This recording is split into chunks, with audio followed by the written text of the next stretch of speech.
This episode of iFanboy is brought to you by Funimation and Trigun Badlands Rumble. No. You do not want to answer that phone. Trust him.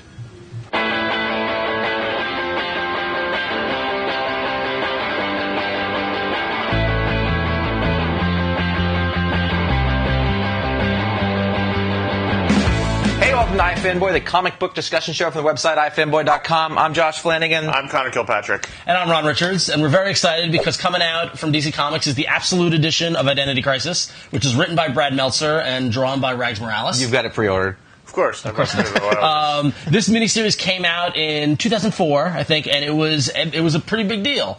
And honestly, I'm kind of surprised it took this long to get the It's Absolute funny because Edition. we often talk about what should be. We've written a bunch of articles on iFanboy what should be absoluted, and this is always on it because it's one of the big stories DC's never gotten. And it was a contained miniseries, you know. It's perfect for the treatment. Perfect for the treatment. So one creative team working on it, same artist. But it also has this magical, fluid aspect that comic book people look for, and that it's not rape. That matters. No, it matters. No. Like it has ramifications that are lasting. They're still going on. So like it's all of those things. You hear its name invoked often in discussion about DC ways. in different ways. We'll get to the different ways later. Yeah. So what we want to do in this episode was kind of revisit 2004, revisit the world of comics then, revisit the story and the effect it had on it, and then And the reaction, what people thought of it at the end. So 2004 was we were looking up on the internet. And we were kind of going back in the way. What was happening in comics in 2004? Not a lot was happening in comics in 2004. Yeah. It was a really weird time because you're coming out of this big kind of creative explosion in like the late 90s, early 2000s. The first wave sort of crested. Yeah, so you had the Warren Ellises of the world and the Authority and like all that kind Bendis of stuff coming. Powers and then you had Bendis and Powers, and then the Ultimate Universe had started in 2000 for Marvel. Marvel was crawling out of Chapter 11 bankruptcy. They were getting Quesada had been editor-in-chief for a couple of years now. But we're looking at like the top-selling books. I mean, aside from Identity Crisis, I mean, Astonishing X-Men launched a month before Identity Crisis came out in May of 2004. Identity Crisis came out in June of 2004. Other than that, there was nothing going on. It's weird. There was that early 2000 period where there was a lot of explosion. Then I think there was a dead period, which is where this book and Astonishing X-Men hit and sort of revitalized Marvel and DC in different ways. Yeah. Mm-hmm. But it was not.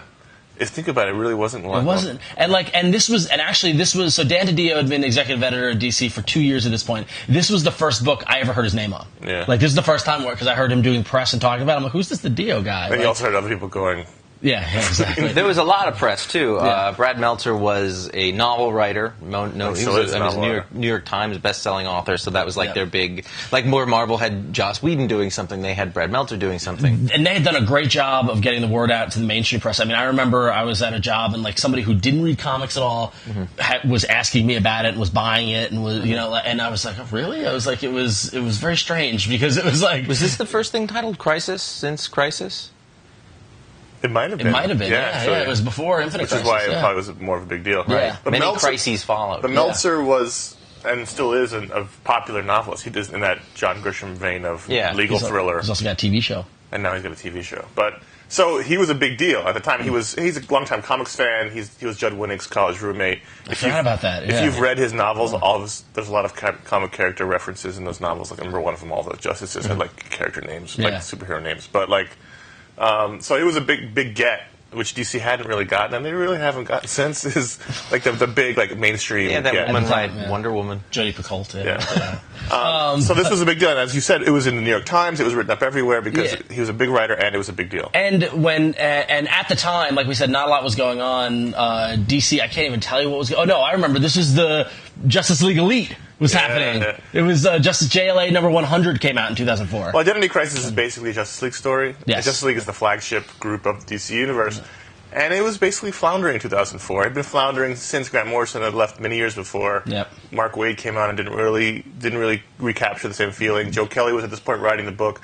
And they did the same thing they'd done many times before. We're making a reactionary, hardcore Justice League elite team, and they did that in like the 90s. Splinter off, and it was just like extreme. It wasn't a good They're time. going to act. It wasn't a good time for the Justice League, so it was the perfect time to have this big kind of story come in, and and it sold over 160,000 copies the first issue. The second issue sold over like almost 130,000. It was the biggest. Which was that and X-Men? They were the biggest things in comics. Yeah. The Astonishing X-Men, Identity Crisis. That was the story of 2004.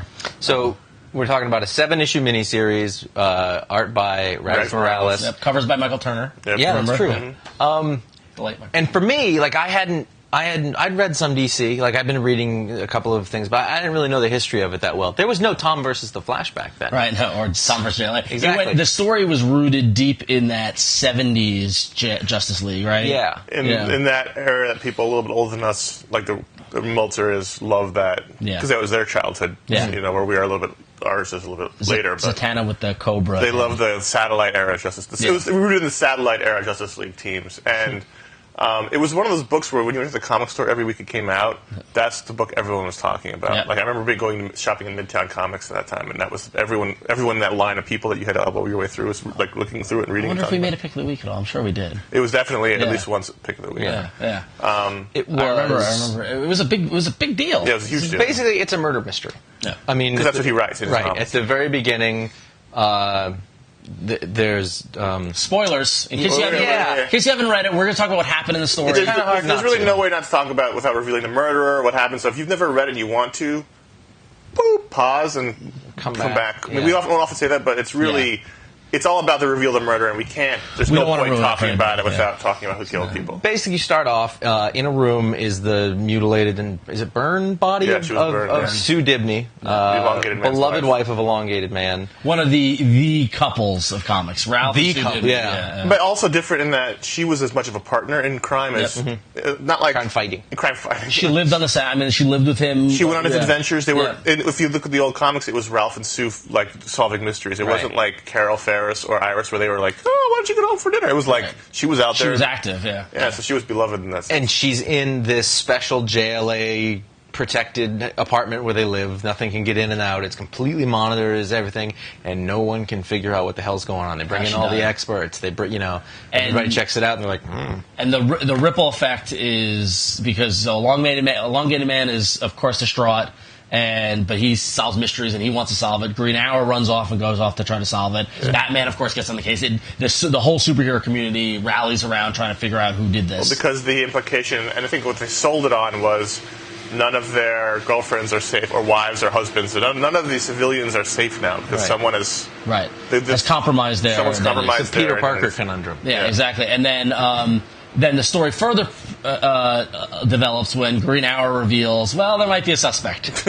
and it turns out that back in the satellite era, Dr. Light had figured out to get on the teleporter and made his way onto the satellite when the only person there was Sue Dibney, and he raped her. Yeah. And the way the Justice League... We're just throwing that meatball out there. And the way the Justice League dealt with it was they had Zatanna not only mind wipe Dr. Light to make him think he didn't do it, but then also mind wipe everybody in the Justice League to have them forget that it happened. Except for a small group including the big guy. Yeah.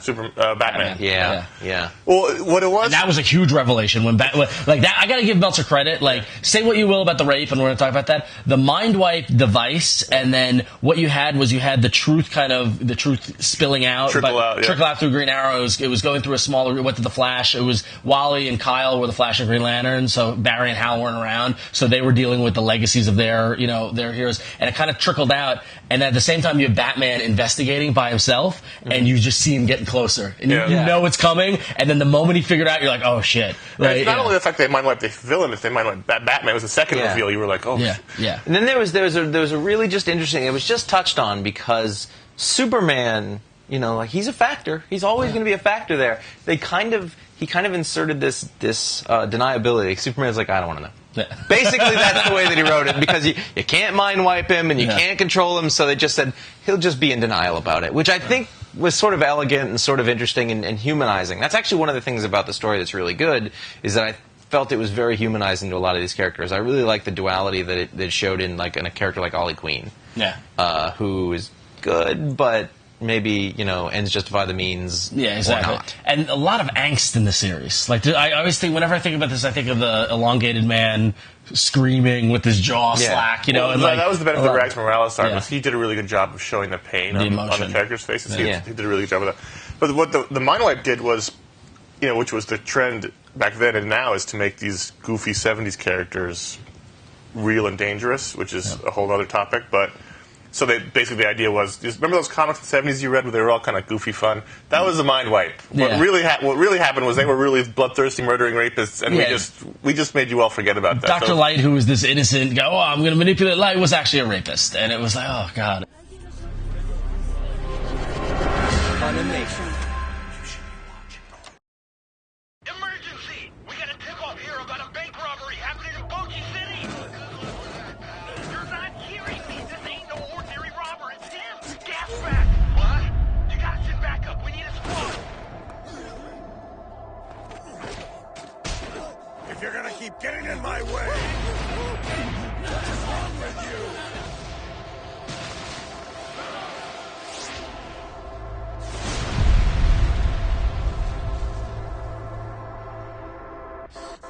I'm the one who threw the die on this one. When you save someone like Gasback, he just goes out there and kills more people. People like my mother.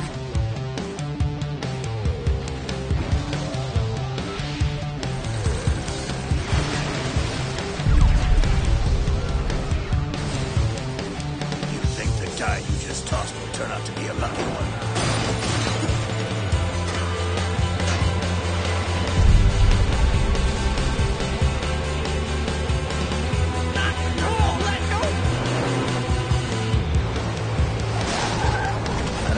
Jump into this. Always trying to steal the spotlight.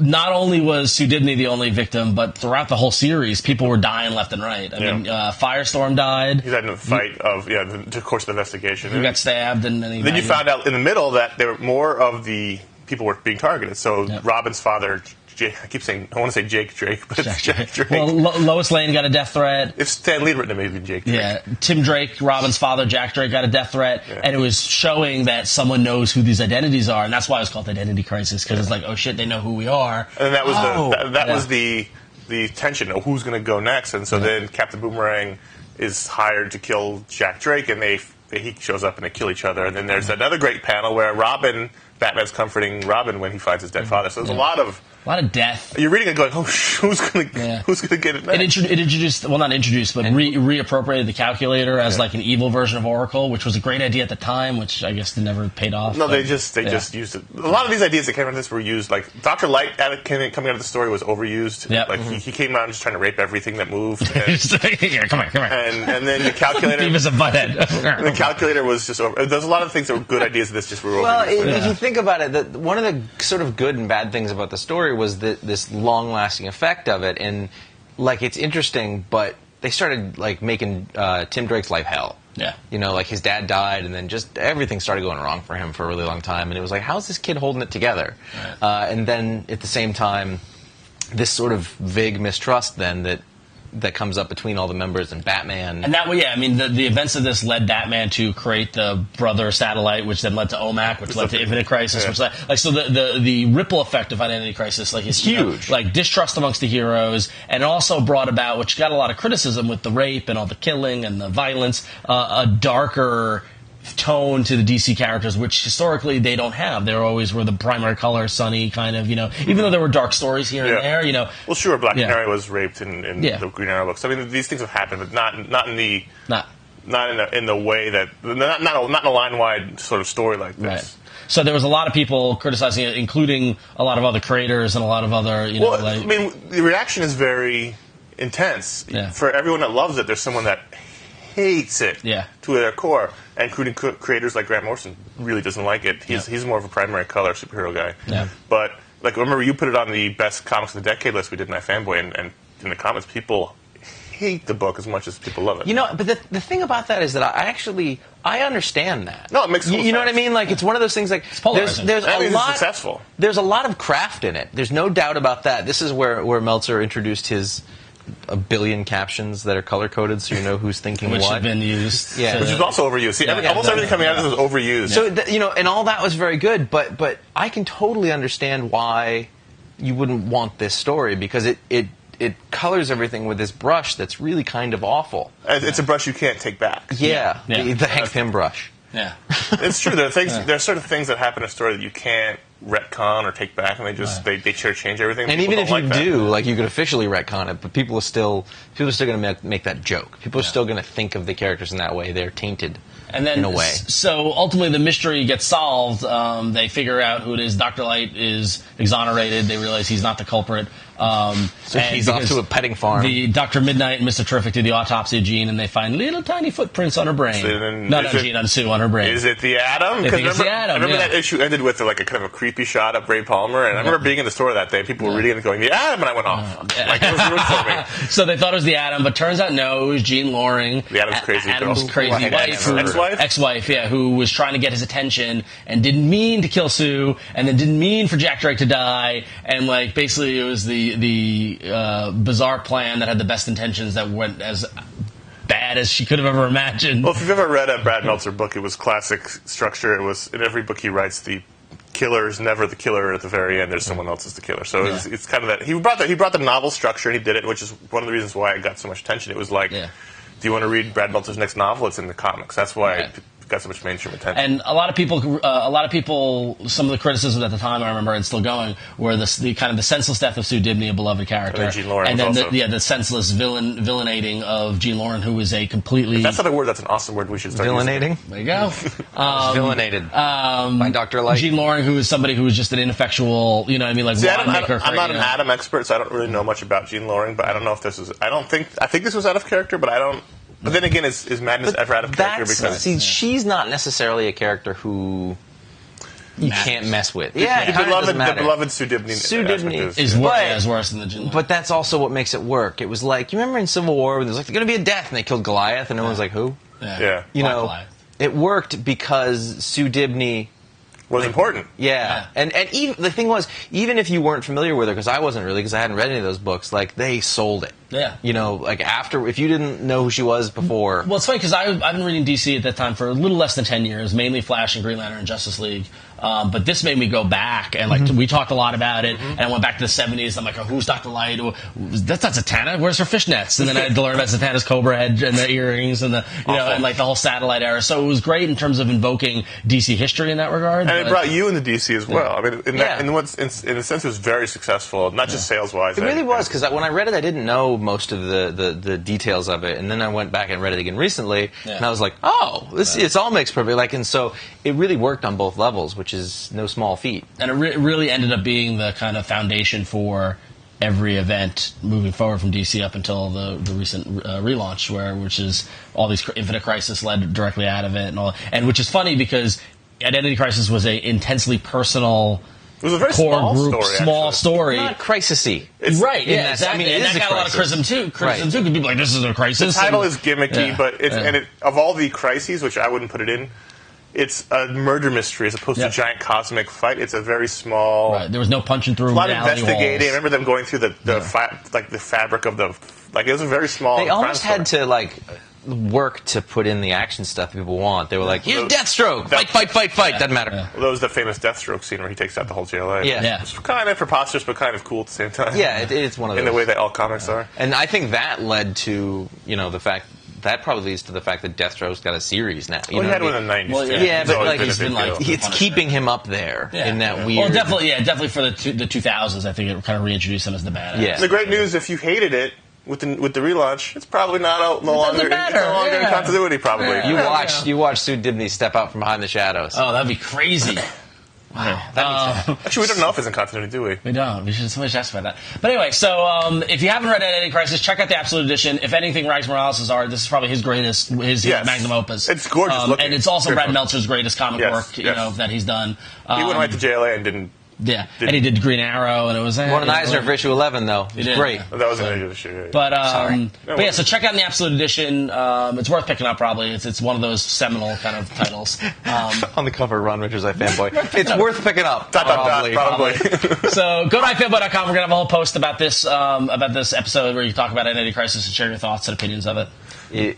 Yeah, if you want to write to iFanboy, you can do it at contact@ifanboy.com, or you can call the voicemail line at 88-FANBOYS, which is 326-2697, or you could socially network. You can follow us on Twitter, twitter.com/ifanboy, facebook.com/ifanboy, be our friend. Yep, we like you. And check out ifanboy.com. Yeah. We're not going to step on your brain.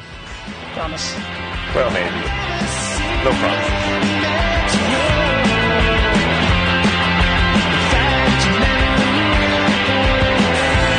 What I'm saying is that Chris Evans, if he had been in Godfather 2, It could have been even better. It just could have. probably would have been. It's really just the wrong time. Vittorio Andolini. I often find I watch Raging Bull and think it's missing something. It's missing a little bit of Evansness. You know, I was watching Goodfellas actually, and I was thinking Chris Evans would look great in a suit, like in the tracking shot from the bar when he's smoking. Yeah, you could totally do that. Okay, Chris Evans.